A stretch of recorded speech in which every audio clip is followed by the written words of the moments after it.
다니엘서를 통해서 계속적으로 우리에게 들려주시는 가장 중요한 메시지는 바로 역사의 주인이 하나님이시라는 것, 그리고 또 우리 인생의 주인도 하나님이시고, 하나님 뜻대로, 하나님 기뻐하시는 대로 하신다는 것. 인간의 노력과 인간의 어떤 애성과 아무 상관없이 하나님 보시기 좋은 대로, 우리 인생도 마찬가지입니다. 내가 아무리 애쓰고 노력하고 내 인생을 개척한다고 해서 내 뜻대로 되는 것이 아니라 하나님 보시기에 좋은 대로 우리 인생도 이끌어 가신다는 거예요. 그래서 우리가 적어도 하나님의 자녀라면, 믿음의 사람이라면 제일 먼저 인정해야 될 것이 내 뜻대로 되는 게 없다는 거, 이걸 인정해야 돼요. 내 계획대로, 내 소원대로, 내가 바란 대로 하나도 되지 않는다. 하나님이 기뻐하시는 대로 하신다. 결국은 하나님의 섭리와 또 하나님의 어떤 은혜를 빼고는 내 인생에 대해서 어떤 것도 이야기할 수가 없어요. 어떻게 인생을 이야기하겠어요? 생사화복을 주관하시는 분이 하나님이신데 그 앞에 무슨 말을 하겠냐 했어요. 지난 일주일 동안 제 주변에 3사람이 죽었어요. 지난 시간에 이야기했듯이 우리 5층에 있던 아저씨가 오토바이를 사오다가 그만 사고로 죽었어요. 또 더 충격적인 것은 우리 권욱 전도사의 친구, 고등학교를 같이 다니고 대학에서 같이 또 일어를 공부하고 이랬던 친구가 일본 여자하고 결혼을 했어요. 그래서 일본의 처갓집을 방문했어요. 아이도 하나 있어요. 그냥 자면서 죽어버렸어요. 아직 뭐 30도 안 된 그런 젊은 나이에 굉장히 건장해요. 내가 사진을 봤는데 뭐 요트도 타고 뭐 얼마나 건강한지. 그리고 또 우리 교회 어느 집사님의 또 오빠도 젊은 나이에 또 간암으로 세상을 떠났어요. 요 한 주간 동안 내 주위에 이렇게 많은 사람들이 또 세상을 떠나는, 또 눈을 조금 넓혀서 바라보면 이 세계에 또 얼마나 많은 사건이, 특별히 요새 전 세계의 관심의 초점이 말레이시아 항공기의 추락. 이제는 뭐 위치가 정확히 파악이 되고, 오늘 또 보니까 이미 한 300여 점의 부유물들이 발견이 되고 그래요. 왜 중국을 향해 가던 비행기가 왜 느닷없이 정반대 호주의 서쪽 바다인 인도양을 향해서 거기 가서 추락을 했는데 너무 미스테리한 거예요. 그리고 지금 제일 미스테리한 것이 제 머리로도 아니 what happened? 어떻게 그런 일이 있을 수 있나? 왜 그러냐면 말레이시아에서 중국까지 약 6시간 정도 날아가면 도착을 해요. 근데 이 비행기는 내려야 할 시간보다 1시간 반을 더 날아간 거예요. 1시간 반을 더 날아가서 연료가 다 소진해서 바다에 추락을 했다. 도대체 그 시간 동안 그 안에 있던 그 많은 사람들, 또 승무원들, 부기장이라든지 항법사라든지 이 많은 사람들은 도대체 무엇을 하고 있었나?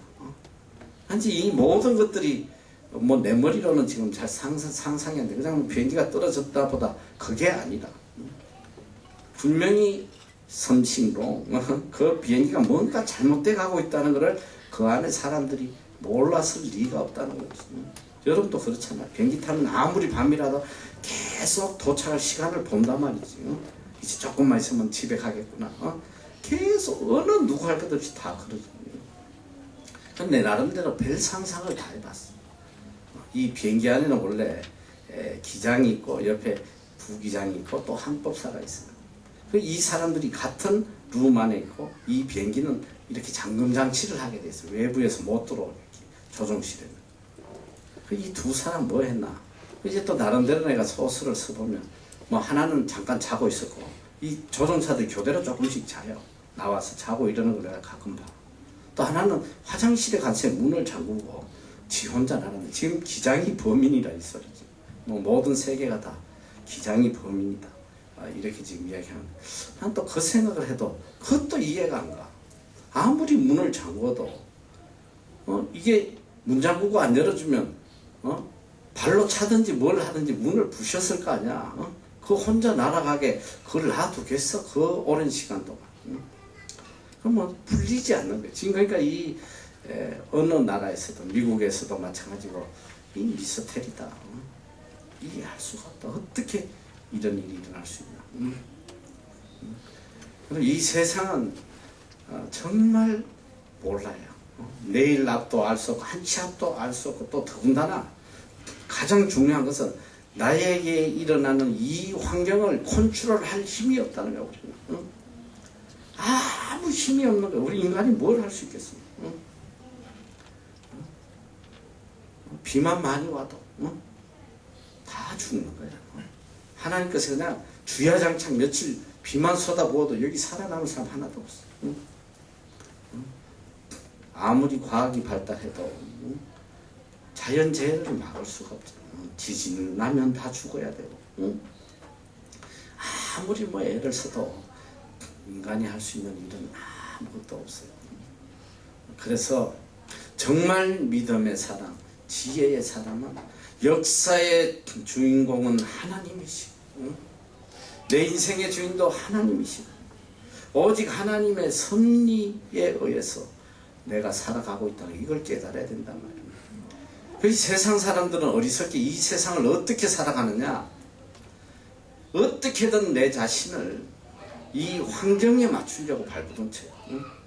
어떻게도 이 사회가 요구하고 이 환경이 나를 필요로 한 이 세계의 모든 돌아가는 환경에 내가 적합한 사람.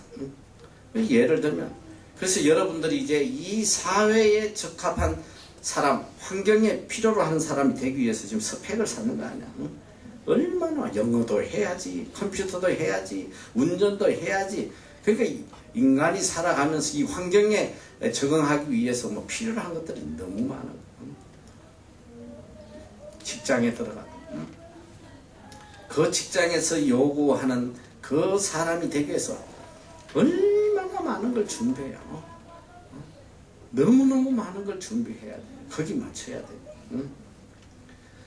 그래서 이 세상 사람들은 항상 포커스가 어디에 가 있냐면 이 환경에 가 있단 말이야. 세상의 움직임에. 금리가 어떻게 되나?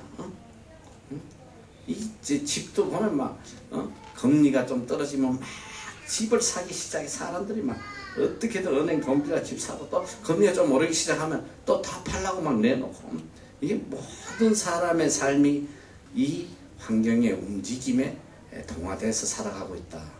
그러니까 결국은 보면 환경에 종속된 인간으로서 세상 사람들은 살아가고 있단 말이에요. 그러나 하나님의 사람들은 환경에 따라 움직이는 사람이 아니에요. 세상 사람은 환경에 초점을 맞추지만 세상의 움직임에 초점을 맞추지만 하나님의 자녀는 언제나 하나님께 초점을 둬요. 하나님의 뜻에 내 자신을 맞춰가는 거예요. 그 신앙생활이 뭐냐? 일평생 하나님의 뜻을 찾고 하나님이 기뻐하시는 것을 찾고 하나님이 원하시는 것에 내 자신을 맞추어가는 거예요. 세상을 바라보는 것이 아니고 세상에 필요로 한 사람을 만들어가는 것이 아니라 하나님이 필요로 하는 사람. 그러니까 그리스도인들은 삶의 방향이 완전히 달라요. 삶의 목적도 다르고 우리가 노력하는 것도 다르고 가치관도 다르고 다 다르단 말이지. 그래서 언제나 그러니까 이 다니엘서가 우리에게 보여주는 게 가장 핵심적인 건 뭐냐면 역사의 주인은 하나님이시고 우리 삶을 움직이시는 분도 하나님이시고 환경을 움직이시는 분도 하나님이시고. 그래서 우리는 믿음 생활이라는 것이 뭐냐? 믿음 생활은 나를 하나님에게 맞춰가는 이게 믿음 생활이거든요. 나를 하나님의 뜻에 맞춰가는 게 믿음 생활인데 그러기 위해서는 내가 무엇을 해야 되느냐? 날마다 내 자신을 죽이는 삶.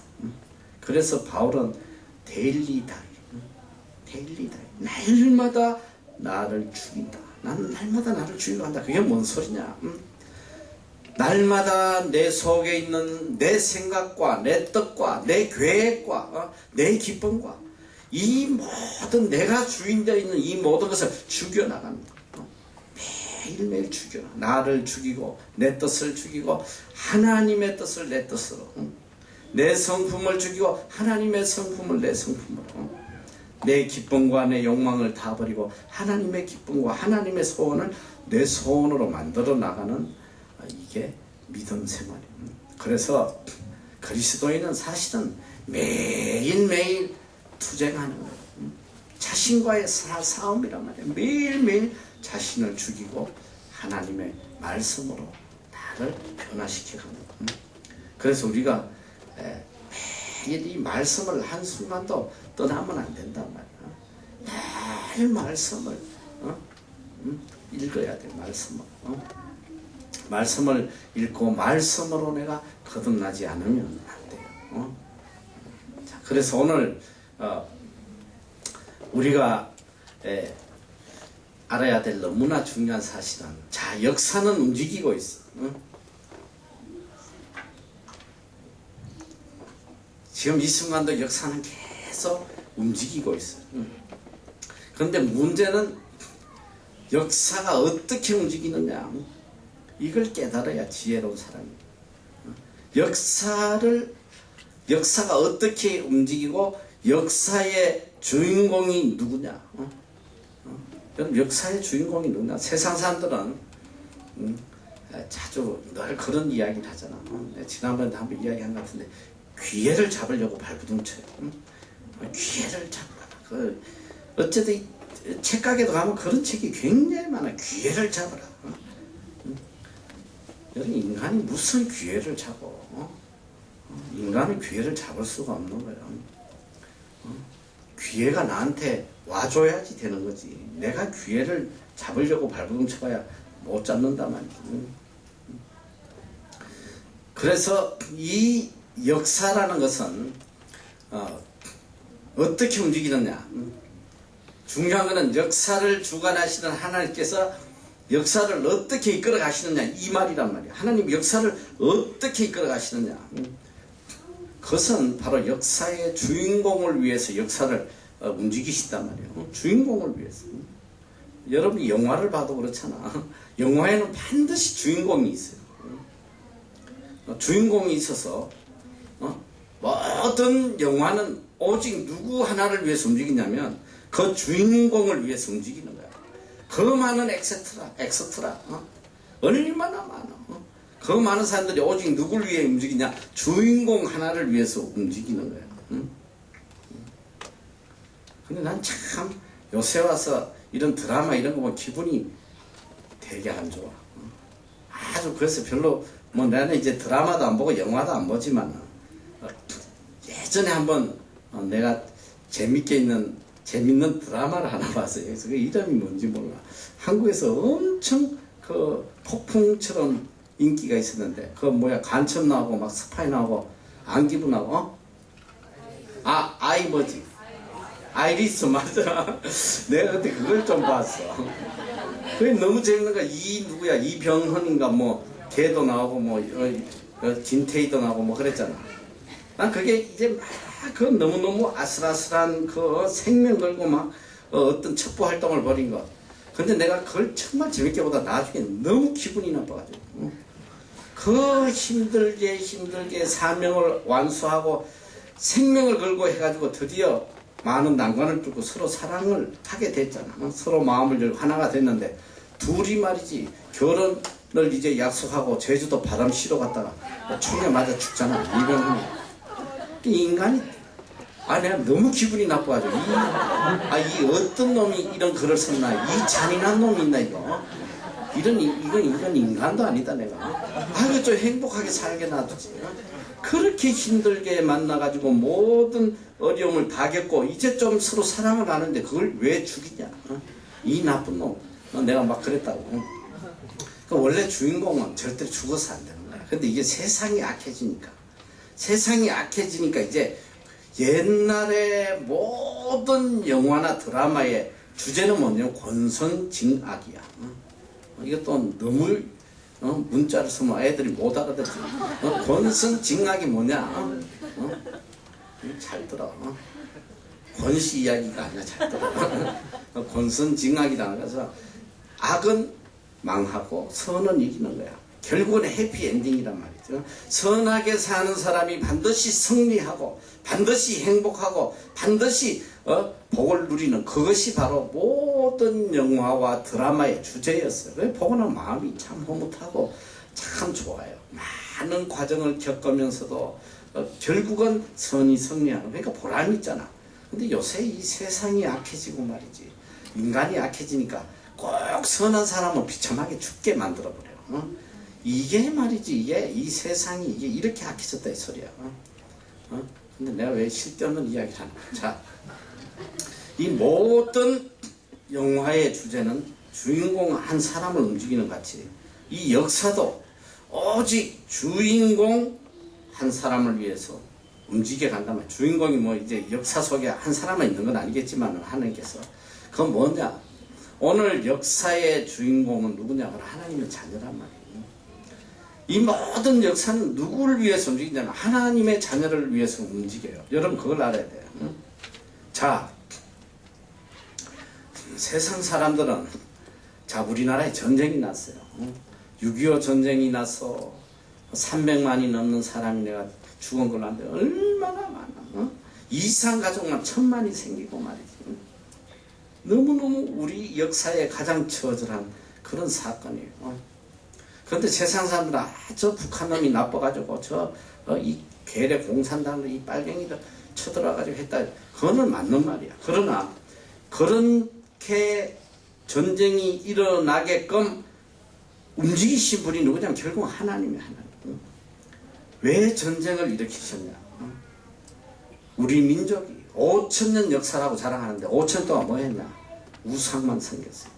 얼마나 불교, 유교에 빠져가지고 우리 기독교 역사 100년이 넘지만은 6.25 전쟁이 나기 전까지는 뭐 거의 복음이 거의 전파되지는 못해. 일정 지역에만 복음이 좀 들어가고 그런 상황이었어요. 그런데 하나님께서 전쟁을 통해서 하나님의 백성들을 구원하기 위해서 전쟁이라는 재난을 주시고 난 뒤에 어떤 현상이 일어났냐? 전쟁이 나고 나니까 아무 소망이 없는, 우리가 일평생 믿었던 부처도 아무 소용도 없고, 내가 일평생 섬겼던 조상신도 유교도 아무것도 안, 내가 죽게 생겼어. 그때 복음이 들어가기 시작. 두 손 들고 다 주님 앞에 나와서 회개하는 거예요. 그리고 이 6.25 전쟁이 일어난 뒤에 한국의 기독교는 세계 역사에 유례가 없을 만큼 폭발적으로 모든 사람들이 교회로 살 길은 오직 예수 그리스도밖에 없다. 아직도 내 기억엔 생생해요. 내가 어릴 때 보면 뭐 일주일 내내 집회야. 일주일 내내 교회마다 뭐 미어 터지고 들어가지 못해서 가만히를 깔고 그 추운 겨울에 바깥에서도 그 말씀을 들으려고, 그리고 교회마다 밤마다 철야객들로 뭐 전 교인이 울면서 자독하고 회개하고 철야. 산이란 산은 다 기도원이야. 다 기도. 전부 다 밤새 울부짖고 회개하고 기도하고. 그리고 그때는 복음이 순수했어. 고난 속의 복음은 하나님 우리 먹을 거 없어 죽게 생겼으니 도와주세요, 잘 살게 해주세요. 나는 그런 기도를 못 들어봤어. 내가 어릴 때의 그 처절한 환경 속에서도 밤새도록 통곡하고 기도하는 게 전부 다 내 죄를 용서해달라. 주님, 제가 죄인입니다. 내 죄를 용서해주세요.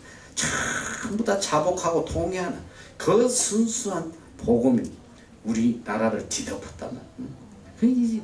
이렇게 지금 뭐 세계에서 유례가 없을 만큼 기독교가 성장하고, 여러분 놀라운 일이지만 이 기독교에 모든 종파가 있어요. 감리교, 천주교, 뭐 장로교, 뭐 순복음 다 있지만 모든 디노미네이션, 모든 종파의 가장 큰 교회가 다 한국에 있어요. 한국. 그만큼 한국이 폭발적으로 성장을 했어요. 자, 그래서 우리가 이 구약의 역사를 봤어도 알잖아. 왜 다니엘이 바벨론에 포잡혀 갈 수밖에 없었느냐? 하나님이 하신 거예요. 하나님이 느부갓네살을 들어서 이스라엘을 치게 하고 포로잡아가게 하셨단 말이지. 그게 뭐냐? 하나님의 백성, 하나님을 섬기할 백성들이 하나님을 섬기지 않고 우상을 섬기시니까 하나님께서 채찍으로 때리시는 거예요. 그러니까 역사가 뭐냐? 결국은 역사는 전부 다 하나님의 백성을 위해서 움직인다. 하나님의 자녀. 하나님의 자녀들이 정말 하나님 뜻대로 살고 하나님이 원하시는 삶을 살면 모든 환경은 하나님의 백성이 복될 수밖에 없게끔 환경이 움직이는 거예요. 주변 국가들이 다 와서 굴복하고 순종하고 그 다윗 때든지 한때 솔로몬 때든지 그 주변국들이 전부 다 조공을 바치고 말이에요.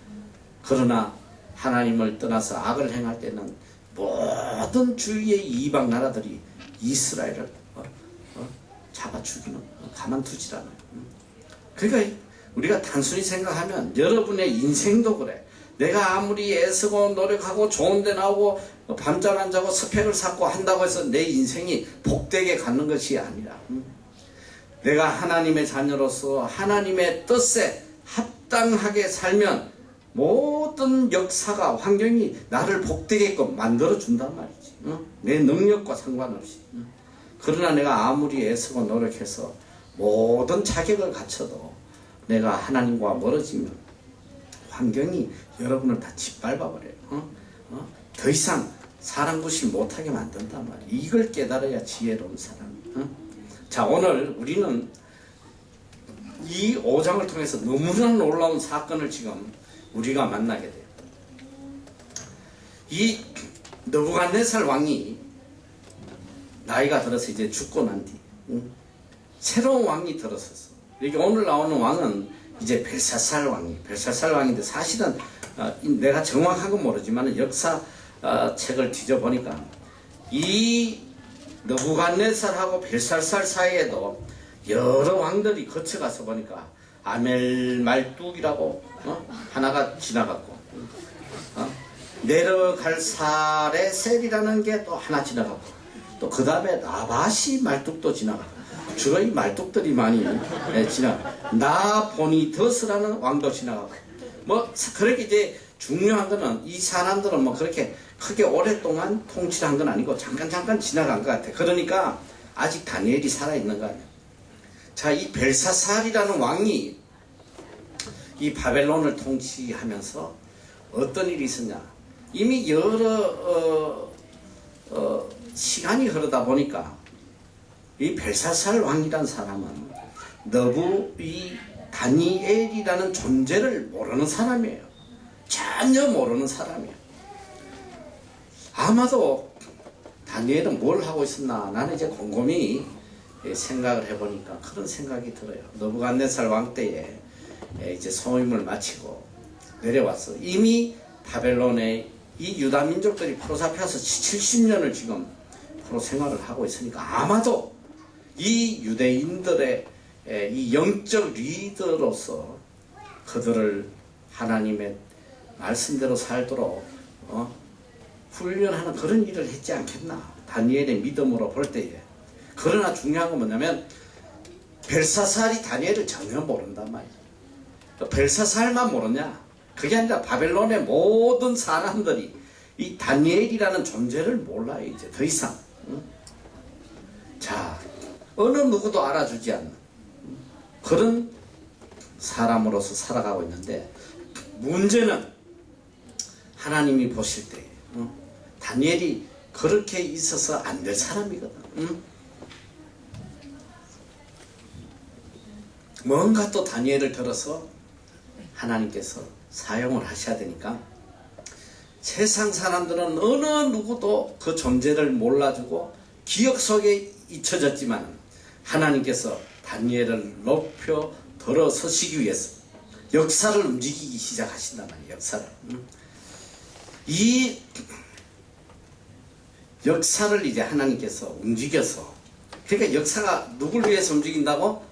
다니엘을 위해서. 믿음의 사람 다니엘을 위해서 이제 하나님이 역사를 움직이기 시작하는 거예요. 이게 얼마나 놀라운 거야. 여러분이 하나님 뜻대로 살면 모든 역사가 여러분을 위해서 움직인단 말이야. 가만히 있어도 노력 안 해도 다 움직여. 나는 일평생 체험하고 사는 거야. 너. 지금 이 다니엘이 잊혀져서 어느 누구의 생각에도 다 잊혀지고 있는데, 하나님께서 이제 다니엘을 들어서시기 위해서 사건을 움직이시는 거야. 이 대바벨론 제국의 왕인 벨사살이, 여기 보니까 벨사살이 어떤 짓거리를 했냐. 귀인 1,000명을 모아가지고, 그러니까 이 귀족들 1,000명을 모아가지고 잔치를 베풀고 술을 퍼마시는데, 벨사살이 술에 취해가지고 그 아버지, 여기 이제 부친 느부갓네살이라고 나오는데, 이게 뭐 육신적인 부친으로 역사는 보지 않고 그냥 왕, 그 선조의 왕이니까 이렇게 부친으로 표현했다 했는데, 그런 건 하나도 중요하지 않아. 어쨌든 여기 성경에는 부친 느부갓네살이 예루살렘, 그러니까 느부갓네살이 예루살렘을 몇 번 침공했다고 그랬어? 몇 번? 이거 봐, 이거. 3번이라고 몇 번 이야기를 해도 못 알아들어요. 잘 들어.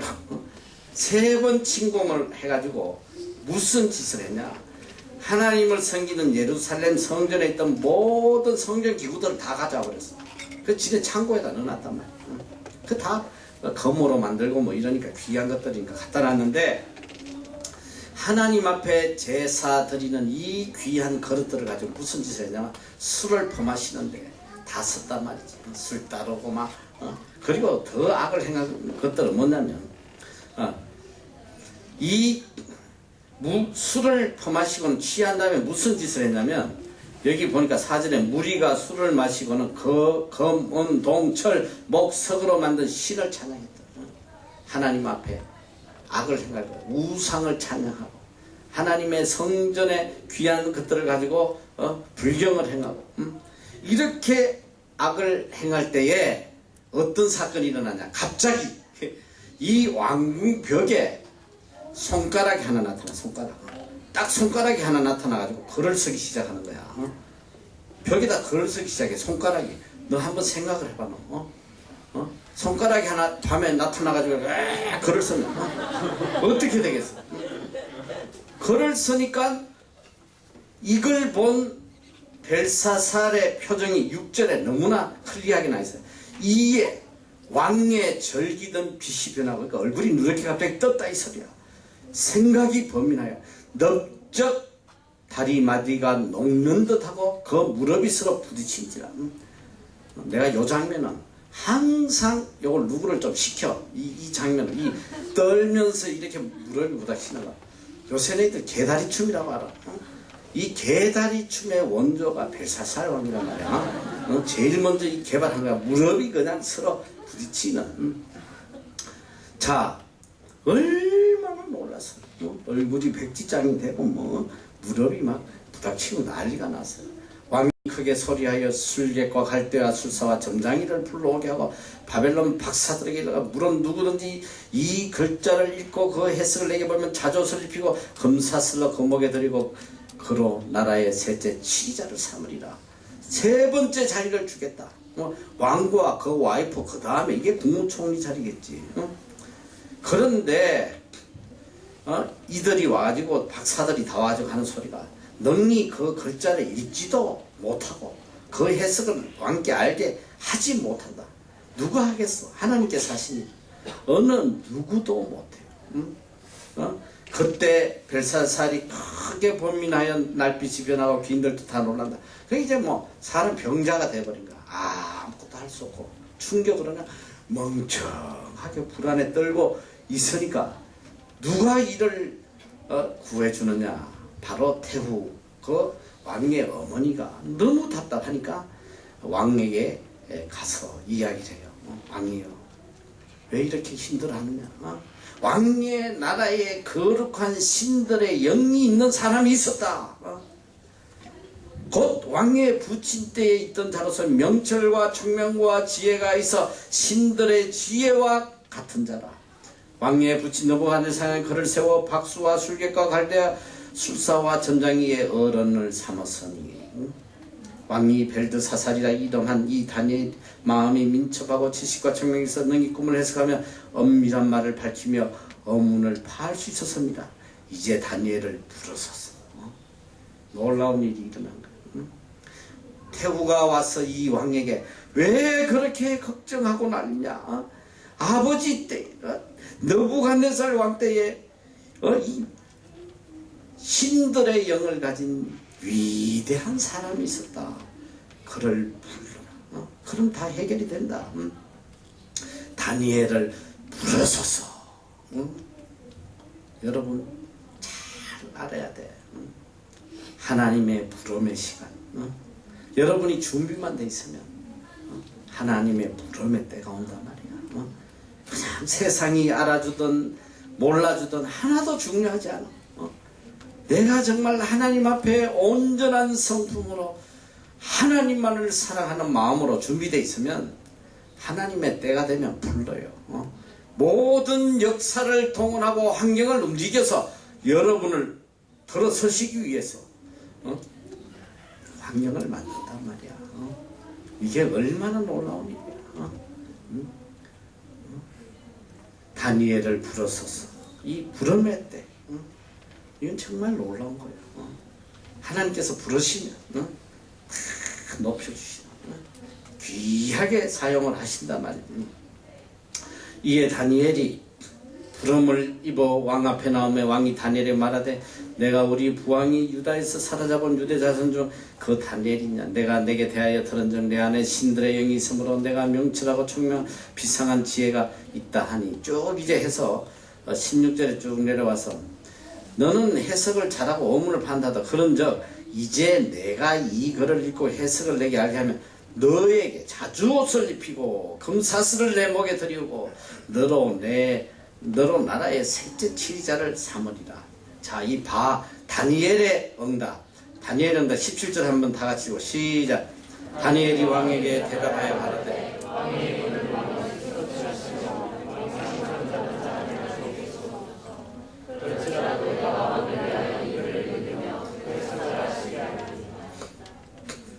다니엘이 얼마나 위대한 사람이냐면 왕이 많은 선물 떠주고 셋째 자리 국무총리 자리를 주겠다고 하는데도 아무 그런 관심이 없어요. 오히려 왕의 예물은 스스로 가지고 왕의 상금은 다른 사람에게 나는 그게 필요 없다. 오직 다니엘의 마음에는 하나님의 영광을 드러내는 그거에만 관심이 있는 거야. 나에게 어떤 이득이 오든 안 오든 내가 할 건 오직 하나님께 영광을 돌리는 거. 여러분 삶의 제일의 가치가 하나님께 영광 돌림이 돼야 된단 말이에요. 내가 하나님 영광 돌릴 수 있다면 세상을 좀 잊어버려도 세상에서 좀 손해봐도 그런 게 하나도 중요한 게 아니에요. 하나님께 영광 돌리는 거. 자, 그래서 이제 다니엘이 이야기해. 왕이여 지극히 높으신 하나님이 왕의 부친 느부갓네살에게 나라와 큰 권세와 영광과 위엄을 주셨고 그에게 큰 권세를 주셨으므로 백성들과 나라들과 각 방언하는 자들이 그 앞에서 떨며 두려워하였으며 그는 임의로 죽이며 임의로 살리며 임의로 높이며 임의로 낮추었도다. 낮추었더니 쭉 보면 이게 교만해가지고 쫓겨나서 덜 짐승처럼 7년을 보냈는데 이 역사적 사건을 통해서 이걸 모르는 사람은 없단 말이지. 왕들이 어떻게 모르겠어. 이 느부갓네살 왕이 7년 동안 소들하고 놀다 왔다고 그걸 모르는 사람이 누가 있겠어 역사에. 그런데 왜 당신은 그의 아들이 됐어? 이것을 알고도 오히려 겸손하지 않고 하나님 앞에 오히려 더 악을 행하느냐? 왜 보고도 깨닫지 못하고 사건을 통해서 하나님께서 다 보여주셨는데 이런 악을 하나님 앞에 행하냐? 벨사살 왕은 그의 아들이 되어서 오히려 마음을 낮추지 않았다. 도리어 스스로 높여서 하늘의 주제를 거역하고 전 김명을 왕의 앞으로 가져다가 왕의 기대 왕들과 평궁들이 다 거서 술을 마시고 또 왕이 또 보지도 듣지도 알지도 못하는 금, 은, 동, 철과 목석으로 만든 신상을 창조한다. 도리어 왕의 호흡을 주장하시고 왕의 모든 길을 작정하시는 하나님께 영광을 돌리지 아니한지라. 무슨 죄를 지었냐? 뭐 한 가지 죄야. 우리도 뭐 일평생 짓는 죄가 뭐 다 한 가지지만 하나님께 영광 돌리지 않는 죄. 하나님을 모욕하고 하나님께 욕을 돌리고 하나님을 높이지 아니하고 하나님께 영광 돌리지 아니하는 이 죄. 이게 얼마나 큰 죄인지. 이제 그래서 이 손가락이 나타나서 이제 글을 쓴 거야. 글을 썼는데 어떤 글을 썼느냐. 여기 보니까 메네메네 데겔 우바르신이라. 메네메네 데겔 우바르신. 이제 그 글을 이제 해석을 하죠. 다니엘이 해석을 하는데 보니까 메네는 하나님이 이미 왕년 시대를 떼어서 그것으로 끝나게 하셨다 합니다. 하나님 끝내버렸어. 데겔은 왕이 저울에 달려서 부족함이 되었다. 하나님께서 체크해봤더니 부족해. 함량 미달이야. 함량 미달. 너희들도 이 음식에 보면 말이지. 물건 사면 다 함량이 기록돼 있어. 솔트 메프로 뭐 슈가 메프로 쭉 기록이 돼 있어. 근데 그 함량이 미달된 걸 팔면 다 깜방에 들어가요. 자, 하나님께서 우리를 저울에 달아보신단 말이야. 야, 얘가 그릇이 되나 안 되나? 근데 그릇이 안 되면 어떻게 하냐? 함량이 안 되면 어떤 일이 하냐? 하나님께서 버리셔. 그릇이 안 되면 버린단 말이지. 오늘 이 벨사살도 하나님이 저울에 달아봤더니 그릇이 안 되는 거야. 내가 거듭거듭 이야기하지만 여러분은 세상 저울에 여러분을 맞추면 안 돼. 세상에서는 그냥 완벽하게 합격. 야, 스펙이 그냥 부족함이 없어. 똑똑해. 근데 하나님의 저울에 달아봤더니 이거는 함량 미달이란 말이지. 여러분 잘 알아야 돼요. 여러분이 인생의 성공의 길이 어디 있느냐? 하나님의 저울에 부족함이 없어야 돼. 그래야지 하나님께서 여러분을 들어서셔요. 나는 참 안타까워. 정말 안타까운 게 뭐냐면 예수를 믿으나 안 믿으나 모든 사람은 이 세상의 기준에 맞추려고 발부둥친단 말이야. 이게 너무 안 됐어. 심지어는 많은 사람들이 신앙생활하는 목적이 뭐냐면 이 세상의 기준에 합당한 자 되게 해달라고 기도하고 신앙생활한다. 하나님 지혜 주세요. 청명 주세요. 좋은 대학 들어갈 수 있도록 지혜 주세요. 인류대학 들어가게. 판사 되게 해주세요. 얼마나 그런 기도를 많이 하나. 내가 지난번에도 이야기했잖아. 수능 시험 보는 날 되면 한 달 전부터 새벽 기도 미어 터져요. 교회마다 다 그래. 수능 특별 기도, 새벽 기도에 다 붙여놔. 플랜카드. 평생 새벽 기도 안 나오다가 수능 시험 때 되면 말이지. 여러분 교회 와서 비는 거 하고 절에 가서 비는 거 하고 그 목적이 똑같은데 뭐가 다르다는 거예요. 목적이 똑같아. 그 사람들이 비는 거나 우리 그리스도인이 비는 거나 똑같아요. 이게 기독교를 샤머니즘으로 만들어가지고 이게 얼마나 충격이냐. 기도 많이 하면 물론 뭐 기도하지 말라는 건 아니야. 수능 시험 때 가서 새벽 기도 가서 기도할 거면 하나님의 뜻에 맞는 기도해야지. 하나님 꼭 S대, K대, Y대, 뭐 여기 들어가게 꼭 해주세요. 이런 기도는 하나님 뜻이 아니란 말이야. 정말 기도할 거면 하나님, 내 자녀가 혹시라도 인류대학에 들어가가지고 지 잘난지 알고 하나님과 멀어진다면 떨어지게, 응? 비참하게 깨지게, 떨어져서 하나님 앞에 겸손한, 응? 하나님의 은혜가 아니면 아무것도 안 된다는 걸 깨닫게 해주세요. 이게 그리스도인의 기도야. 응? 만약에 이 아이가 인류대학 가서 하나님하고 멀어진다면, 응? 참 그리스도인은 항상 그런 기도. 하나님, 이 아이가 대학을 가든지 어느 대학을 가든지, 그게 아니라 이 아이가 정말 하나님 앞에 바로 설 수 있는, 올바른 신앙생활을 할 수 있는 그런 곳에 가게 인도해 주세요. 이런 기도를 해야 된단 말이야. 그리스도인은 어떻게든 세상이 귀하게 여기는, 세상이 요구하는 그런 대학에 보내려고 하나님 앞에 도움을 구하고 간구하는, 이게 얼마나 악한 거예요. 자기 뜻을 관찰하기 위해서 하나님 앞에 매달리는 이것들이 얼마나 악한 거냐, 이게 얼마나 악한 기도냐. 그런데 이게 너무나 지금 당연시되어 있단 말이야. 너무나 당연시되어 있어. 당연히 해야 되는 걸로 알고. 이게 신앙이 아니에요. 그래가지고 인류대학 가가지고 하나님과 왼수되고 말이지. 지 잘난 줄 알고 술 처먹고 돌아다니고. 여러분, 그게 하나님 기뻐하시는 삶이에요. 여러분 인생을 위해서도 항상 그렇게 기도해야 돼.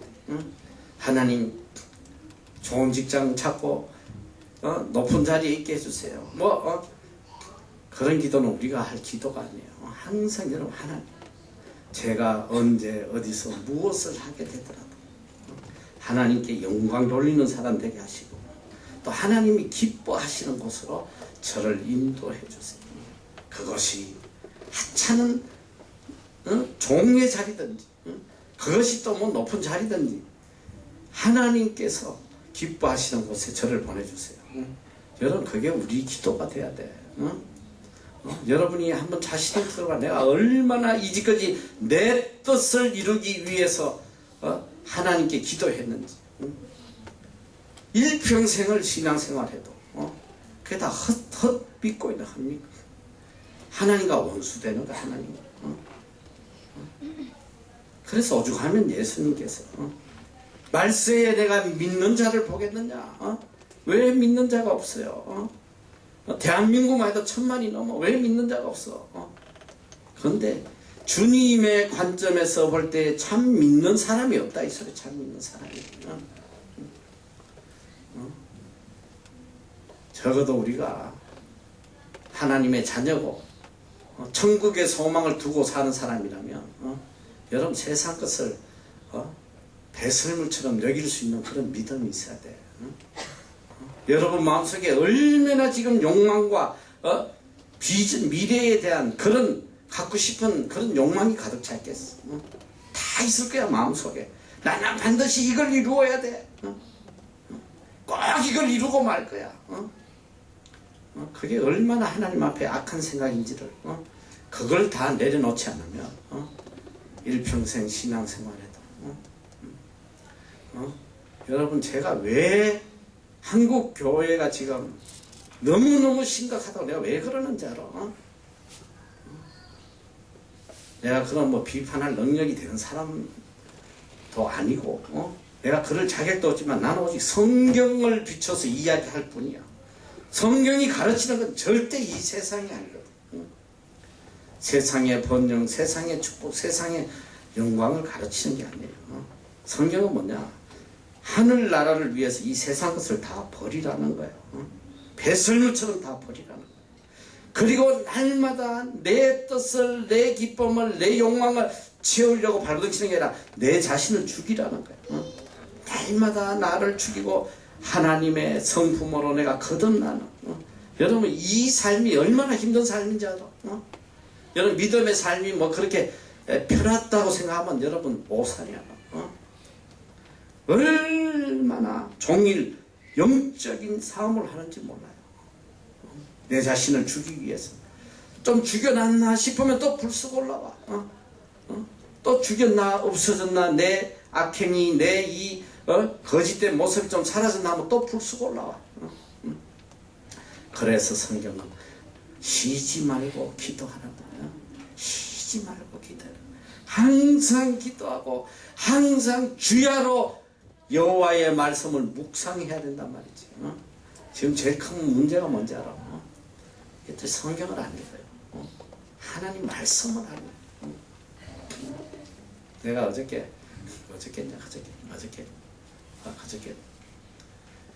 우리가 지금 중국 아이들을 정말 마음을 다해서 심려를 기울여서 복음을 전하고 그것도 리더를 라고 좀 세워놓고 했는데 지금 어느 때가부터 이 아이들이 충격 너무너무 변질이 됐어. 그래서 우리가 지금 체계를 안 바꾸면 안 되겠다. 정말 순수한 복음, 뭔가 이렇게 거짓된 복음들이 이 아이들 속에 들어가서 하나님 섬기는 걸 우습게 여기고 주의를 우습게 여기고 말이지. 뻑하면 뭐 빠지고. 그래서 내가 우리가 지금 요번 기수부터 새로 하자 해가지고 다시 통합, 옛날 초대교회 우리 원래의 모습으로 돌아가자. 그때만 해도 아이들이 30-40명씩 그렇게 그 좁은 데 쭈그리고 앉아 중국 아이들 복음도 하는 그때로 돌아가자 우리가. 그래서 했더니 가장 그래도 믿음이 성장했던 애가 내한테 찾아와서 컴플레인을 해요. 왜 연합 예배를 드리냐. 불편하다는 거예요. 그래서 뭐가 불편하냐. 네가 힘든 게 뭐냐 했더니 맨날 리피트 한다는 거야. 맨날 했던 설교 못도 하고. 내가 그래서 내가 다른 거는 내가 다 참을 수 있었는데 그때 내가 너무 화가 나더라. 너 하나님에 대해서 네가 뭘 알아? 너가 하나님의 말씀을 얼마나 알고 있어? 너 성경 도대체 몇 번 읽었어? 너무 화가 나가지고 성경 한 번도 안 읽었다고. 네가 하나님에 대해서 뭘 알아? 너 단어 한 단어를 외우기 위해서 30번을 외우고 30번을 까먹고 그걸 30번을 반복을 해야지 단어 하나가 내 가슴에 박힌단 말이야. 단어 하나 외우기도 그렇게 어렵네. 어디 건방지게 하나님 말씀을 뭐 매일 리피트 한다고. 내가 그래서 아주 혼을 내줬어. 너 굉장히 에러건하다. 너 영적으로 너무너무 교만하구나. 너 여기서 은혜 못 받으면 네 은혜 받는데 가. 어디서 감히 교만하게 무슨 리피트를 한다고 말이지. 그래서 너 밥은 매일 똑같은 밥 평생 퍼먹으면서 어디 이런 말을 할 수 있냐. 우리가 하나님 앞에 교만하면 큰일 나는 거야. 하나님 말씀은 죽을 때까지 또 듣고 또 듣고 또 들어도 언제나 은혜로운 거예요. 언제나 새롭고 언제나 힘이 되고 어디 가 그런 소리 할 수 있겠어. 여러분 잘 들어야 돼. 우리가 하나님의 말씀 없이는 한순간도 이 영적 전쟁에서 우리가 살아남지 못해요. 결국은 내가 하나님을 믿는다 그러면서 일생을 내 자신을 믿고 사는 거야. 내 자신. 내 뜻대로, 내 하고 싶은 대로, 내 기쁜 대로 교묘하게 하나님을 이용해서 지금 제일 큰 죄가 뭔지 알아? 모든 그리스도인들이 자기만의 하나님을 만들어서 섬기고 있다는 거야. 이게 얼마나 무서운 건지 알아? 본연의 하나님은 버려두고 내가 원하는 하나님, 내가 바라는 하나님, 나만 도와주는 하나님, 나의 수호천사, 그걸 만들어 놓고 하나님이라고 섬기고 지 기분 좋으면 찬양하고 기분 나쁘면 하지도 안 하고 말이지. 여러분 이게 하나님이 제일 책망하시는 십계명의 제일 계명, 나 외에 다른 신을 섬기지 말라. 이스라엘 민족이 왜 광야에서 멸망을 당했는지 알아? 모세가 십계명을 받으러 시내산에 올라가서 안 내려오니까 우리 하나님 섬기게 해달라고 왜 하나님 섬기게 해달라고 아글아글 서니까 뭘 했어? 아론이 그래 우리도 그러면 하나님을 섬기자. 하나님의 형상을 만들자. 그래가지고 다 그 무치를 가져다가 금송아지를 만들어놓고 하나님이라고 말이지. 이게 하나님. 하나님이 진노하셔가지고 다 멸망시킨다. 하나님을 섬긴 거야 걔들은. 하나님을 섬겼는데 지네가 원하는 형상을 만들어서 하나님을 섬겼단 말이야. 여러분 우리가 하나님을 섬기는데 바로 이 아론의 금송아지를 만들어서 우리가 섬기고 있다는 거. 여러분 큰일 나는 거예요. 내가 원하는 하나님, 내가 생각하는 하나님, 내 지식으로 만들어낸 하나님, 이걸 하나님이라고 섬기고 있고 말이지. 나만을 도와주는, 나의 문제를 해결해주는, 내 뜻대로 이루어주는 이런 하나님을 만들어가지고 섬기는 게 얼마나 큰 악인지. 우리가 일평생을 예수를 믿어도 하나님과 원수되는 악을 행하다가 멸망하는 사람이 너무 많다는 거야. 오늘 기독교인들 중에. 저는 늘 한국에 집회 가서 보면서 너무 안타까워요. 과연 이 사람들 중에 얼마가 구원을 받을 것인가? 도대체 몇 명이 천국을 갈 것인가? 이게 나는 언제나 쾌시촌이라는 소리지. 여러분 잘 알아야 돼요. 오늘 우리는 우리 자신을 죽이지 않으면 절대로 안 돼요. 첫째는 뭐냐? MT. 예수님께서 빌립보서 2장인가 보면 이 땅에 예수님께서 종의 형체를 지니고 와서 예수님 제일 먼저 하신 게 뭐냐? 자신을 비웠다. 자신을 비웠어. 하늘나라의 천지를 주관하시는 하나님이신 분이 이 땅에 종의 몸을 형체를 가지고 이 땅에 와서 제일 먼저 한 게 뭐냐면 자신을 empty 비워버린 거야. 나는 이제 더 이상 신도 아니고 더 이상 높은 보좌에 있는 그런 사람도 아니고 죄인으로서 완전히 자신의 모든 것을 다 비우고 우리를 위해서 십자가에 죄인으로 죽어지고 오늘 우리가 예수를 믿으려면 제일 먼저 해야 되는 게 뭐냐? make empty. 우리 자신을 비워야 돼. 내 속에 가득 찬 악과 거짓과 더러움과 욕망과 내 소원과 내 뜻과 내 기쁨 이런 것들을 다 비워야 돼. 깨끗이 비우고 무엇으로 채워야 되냐? 예수 그리스도로 채워야 돼. 너희가 예수 그리스도를 본받으라. 예수 그리스도 예수님의 발자취를 그대로 따라가야 된단 말이에요. 여러분 잘 들어야 돼요. 너무너무 안타까워. 오늘 이렇게 교회가 많고 이렇게 하나님 믿는 사람이 많은데 자신을 버리고 하나님의 성품으로 거듭나려는 사람을 찾아보기가 어렵다 이 소리. 그러니까 하나님이 달아보시니까 이게 안 된단 말이야. 부족함이 있어.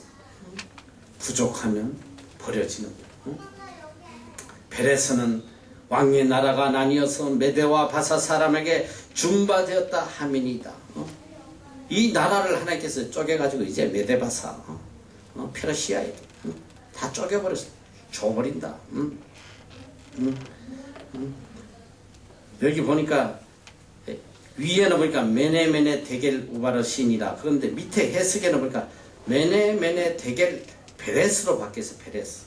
예리한 사람들은 이게 왜 다른 단어로 써있나 느꼈을 거예요. 내가 그래서 이걸 열심히 찾아봤어.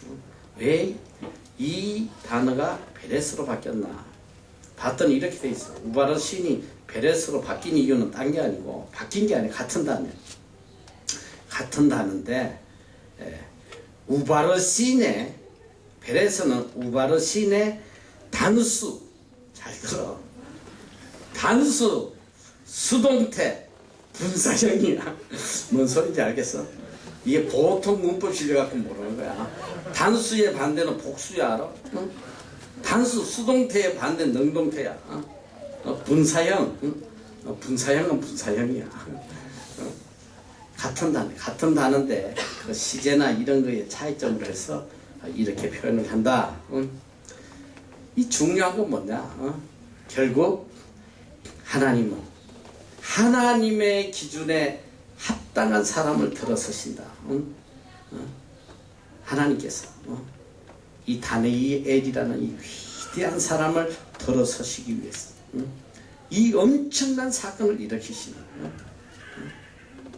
자, 그런데 그래가지고 이에 벨사살이 명하여 무리로 다니엘에게 자주 옷을 입히게 하며 금사슬로 그의 목에 들이우게 하고 그를 위하여 조서를 내려 나라의 셋째 치리자를 삼으니라. 여기서 나는 한참 고민을 했어요. 한때는 그랬어. 야, 이 벨사살이 진짜 멋쟁이다. 남자 중에 남자구나. 자기한테 이제 네 생명이 끝났다. 니네 이제 곧 끝나고 왕자리에서 다 쫓겨나고 네 인생이 끝났다. 니는 버림받았다. 이러는데 그래 니는 국무총리 해라. 이러고 검사설을 하고 뭐 자조서를 입고 난 처음에 이 상상이 안 됐어. 여러분 잘 들어. 이 벨사살이 정말 멋쟁이라서 이방 이 사람 다니엘을 국무총리로 세워줬다고 생각하면 여러분 큰 오산이야. 어떤 인간도 너 알아? 아무리 인격자라도 이런 죽음 앞에 자기가 버림받고 인생이 끝났다는 그 순간에 그걸 해줄 사람 내가 볼 때 한 명도 없어. 뭐라고 이 샤가지 없는 놈. 응? 너야 내가 죽는다고? 내가 왕에서 쫓겨난다고? 이런 망발을 하는 이 역적을 당장 목을 쳐라. 당장 그렇겠지 왕이면. 그런데 어떻게 이 왕이 이렇게 할 수밖에 없었느냐. 그건 하나님의 뜻이니까. 하나님께서 이 모든 사건을 일으키신 분이 하나님이시니까 다니엘을 높여주시기 위해서 하신 거니까 벨사살이 순종할 수밖에 없어요. 원수라도 엎드릴 수밖에 없어. 저는 살아오면서 정말 너무너무 많은 것을 체험했어. 정말 너무 놀라. 하나님께서 사람을 동원해서 항상 구해주는 그런 체험을 했어요. 내가 잠깐만 군대 간증을 조금만 오늘 더 해줄 텐데 바로 오늘 이 말씀과 연결이 되네. 그래서 내가 잠깐 해줄 텐데 그 지난번에 내가 병원에 갔다고 그랬잖아. 병원에 가서 한 달 반 동안 저기 링게로 150병 맞고 얼굴이 뽀해가지고 이제 있는데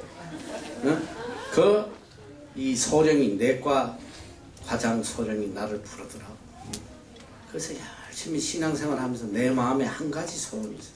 하나님 앞에 매일 기도했어. 하나님 이제 여기서 제가 돌아가면 저를 반드시 공군 병원에 보내주세요. 내가 왜 그러냐면 한 달 반 동안 이 죽어가는 아이들에게 복음을 전했거든. 근데 죽기 직전에 그 복음을 듣고 변화되는 모습을 봤기 때문에 하나님 어떻게든 제 남은 생애를 병원에 환자를 좀 돌보게 해주세요. 그때 공군본부의 옆에 병원이 있어. 항공의학연구원이라고. 항의원이라고 그래. 항의원 우리가. 근데 항공의학연구원이 있었는데 거길 가게 해달라고 하나님 앞에 계속 기도를 하는데 그 소령이 나를 불러요. 내과 과장이. 야, 내가 그동안 너 꾀병한 거 내가 다 알고 있어. 근데 내가 너무 네가 불쌍해가지고 쫄면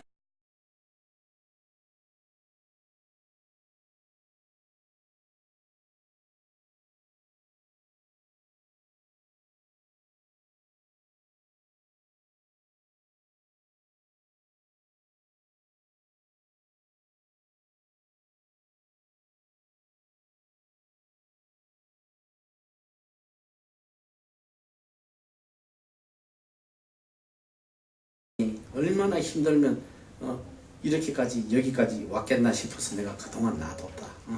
이제 그만 들어가지 이래요. 그래서 뭐 안 아픈데 들어가야지 어떡하겠어. 그래서 이제 가게 됐는데 그래서 이제 나는 너무 그래도 기뻤어. 왜 있냐면 국방부에 갔다가 가면 이제 바로 공군본부로 가거든. 원대복귀. 이제 나는 공군본부로 가는구나 해서 너무 기뻤는데 딱 서류를 주는데 보니까 국방부로 가라는 서류야. 국방부로 원대복귀야. 이야, 그 충격이라는 그 지옥 같은데 이거 또 가서 어떻게 주의를 성수하나. 그 충격이라는 건 말로 못했어. 그래가지고 국방부로 들어갔더니 가서 이제 우리 수송대 중대장이 있었어. 이 사람이 참 괜찮아. 유효근 대위라고. 이 사람이 참 괜찮았어요.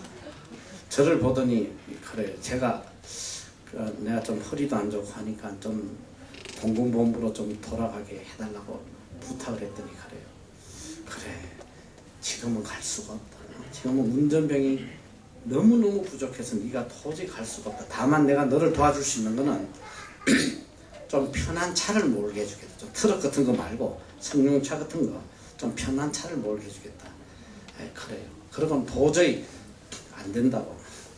그래서 나를 데리고 어딜 갔냐면 대대장실에 가서 수송대 대대장이 중령인데 이제 원대 복귀했다고 이제 보고를 하러 나를 데리고 간 거야.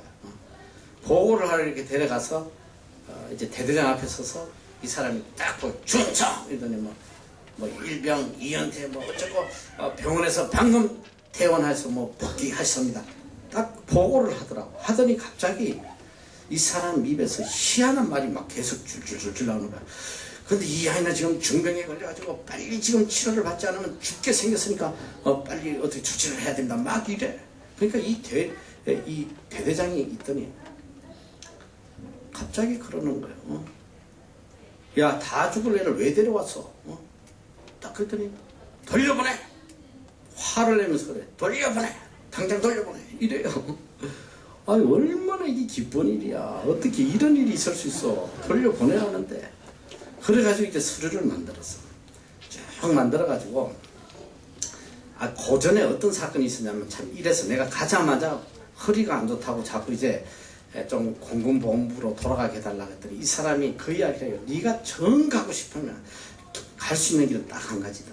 공군병원에 가서 진단서를 받아라. 진단서를. 그걸 끊으면 보내주겠다. 그래가지고 내가 무작정 공군병원을 찾아갔어요. 가가지고 정형외과 의사한테 갔어. 내가 허리가 많이 아파서 운전하기도 힘들고 하니까 좀 진단서를 끊어달라. 이랬더니 이 정형외과 군의관이 나한테 욕을 퍼붓는 거야. 이 새끼 막 이러면서 나보고 지금 뭐 허위 진단서 발급하라는 거야. 막 욕을 퍼붓는 거야. 그래서 뭐 그냥 나와가지고 가지도 못하고 오지도 못하고 정원에 앉아가지고 멍청하게 이렇게 갈 바를 모르고 앉아있는데 그때 누가 지나가요. 이 준인데 강상사라고 있어. 상사. 근데 이 사람이 아주 그냥 빼짝 말라서 새까만 사람이 해골같이 생긴 사람이야. 여러가지고 지나가다가 갑자기 딱 돌아보는 거야. 나를 보고 너 임마 국방부 간 놈 아니야? 이래 나를 알아봐요. 그랬더니 이 양반이 가더니 한참 있더니 진단서를 나왔어. 2주 동안 물리치료를 요한 이런 진단서를 끌어줬어. 얼마나 기쁜지. 이제 그걸 가지고 이제 국방부로 들어가서 진단서 끊어왔다고 이제 그 유대에게 줬더니 하는 말이 유대 이거 갖고는 못 가. 2주짜리 갖고 어떻게 가나. 여기서 왔다 갔다 하면서 치료받아. 이건 안 돼. 그래가지고 이제 나를 데리고 보고하러 간 거야. 얘 죽을 병 걸렸다고 막 보고를 하니까 대대장이 보내라고 말이지. 그래서 이제 서류를 다 만들어가지고 이제 국방부 인사처로 가져간 거야. 인사처에서 승인을 해줘야 돼. 인사처에 딱 서류를 그 담당 중위한테 서류를 딱 국방부로 원대 복귀시킨다고 이 유대이가 나를 데리고 서류를 가지고 갔더니 세상에 이 인사처가 원래 파워가 있어. 이 유대인데 자기보다 높은 사람인데 막 지금 뭐 하시는 겁니까? 막 이러고 중위가 지금 운전병이 지금 뭐 120명 모자라는데 지금 뭐 하시는 짓이냐? 운전 못하면 행정병 시키자! 막 이러더니 서류를 확 던져버려 가져가라고. 이야, 그때 그 충격이라고. 이게 다 됐나 싶었는데 거기서 끝난 거야. 이야, 그 절망적인 상황. 그런데 와레판. 그럼 다음 시간에 할까? 요거까지 해줄게. 근데 잠을 못 잘 거야. 그런데 갑자기 이 국방부는 너희들 국방부는 누가 검하냐면 육해 공군이 다 있고 문관들이 있어요. 일반인들 사복 입고 일반인들도 검해요. 근데 옆에 내가 보기엔 한 50대 정도 된 아저씨로 보여. 그때가 4월달인가 뭐 그 무렵 됐는데 가죽 잠바를 입고 실내에서 선글라스를 끼고 앉아있더라고. 사무실에서. 그 참 특이한 모습 아니야. 조폭다리. 근데 막 이렇게 소리 던지고 막 소리 지르는데 갑자기 이 양반이 벌떡 일었어요. 딱 오더니 중리한테 야, 너 얘가 누군지 알아? 이러는 거야. 얘가 누군지 알아? 나도 놀래가지고 저 아저씨가 누구지? 얘가 누군지 알아? 그래서 난 또 뭐 엄청난 소리 하는 줄 알았어. 얘 곧 죽을 애야. 너 얘 죽으면 네가 책임지겠어? 이 샤가지 없는 놈. 뭐 걔한테 감정이 있었는지 몰라도 어쨌든 막 욕을 하던 너 얘 병 걸렸는데 지금 죽으면 네가 책임지겠어? 어디를 사가지 없이 막 야단을 치니까 이놈도 겁이 난 거지. 응? 야 이거 죽으면 어떡하나. 응? 그래가지고 서류를 주섬주섬 줬더니 원대복귀 도장을 탁 찍어주는 거야. 그래가지고 내가 공군본부로 가게 됐다 이 소리야. 근데 지금도 나는 그 사람 이름도 성도 누군지 난 전혀 몰라. 전혀 몰라. 응? 전혀 모르는 사람 하나님께서 응? 그때마다 동원하셔가지고 나를 이제 공군본부로 가게 됐는데 공군본부에 가서 이제 공군병원에 좀 가게 해달라고 막 이야기했더니 그건 불가능해. 왜냐 거기 지금 운전병이 앰뷸런스 운전병이 3명이 있어야 되는데 4명이 있더라고. 1명이 더 있대요. 갈 수가 없대. 그럼 내까지 5명이 못 간다는 거지.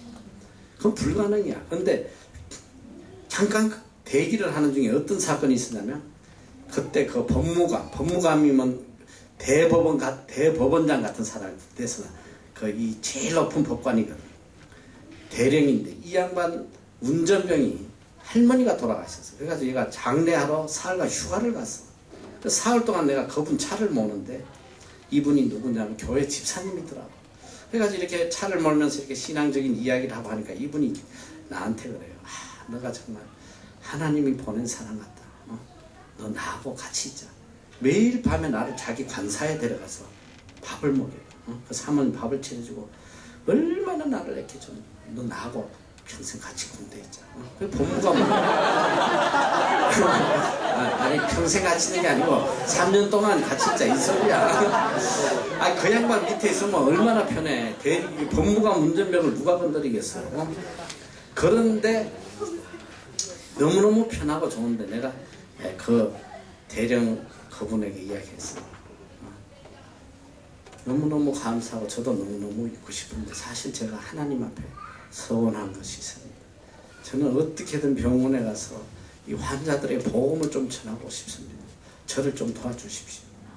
이분이 그래 정 네 생각이 그러면 내가 도와주겠다. 얼마나 기도를 하고 있으니 말이야. 기다렸어. 이제 이 감독관, 내가 지난번에 이야기했자 백사. 이 백사 준이가 나를 불러서 보내줄 줄 알고 너무너무 눈 빠지기 힘든데 아니나 다를까 마이크에서 이름이 나와요. 누구 일병 빨리 감독관 실로. 너무너무 기뻐가지고 이제 가나보다 하고 뛰어서 문을 딱 열고 들어갔는데 갑자기 하늘에서 별이 번쩍거린 거야. 주먹이 날라오는데 들어오는데 막 때리는 거야. 귀샤대기 때려 구두발로 차고 안경 다 날라가고 말이지. 그럼 하는 소리가 이 샤가지 없는 놈, 이 쫄병 놈이 벌써 청탁하고 다닌다고? 왜 법무관한테 헛소리 해가지고 전화하고 했냐고 막 두드러 패는 거야. 그래가지고 실컷 얻어 터져가지고 뭐 갈 데가 있어야지. 그래서 교회를 갔어.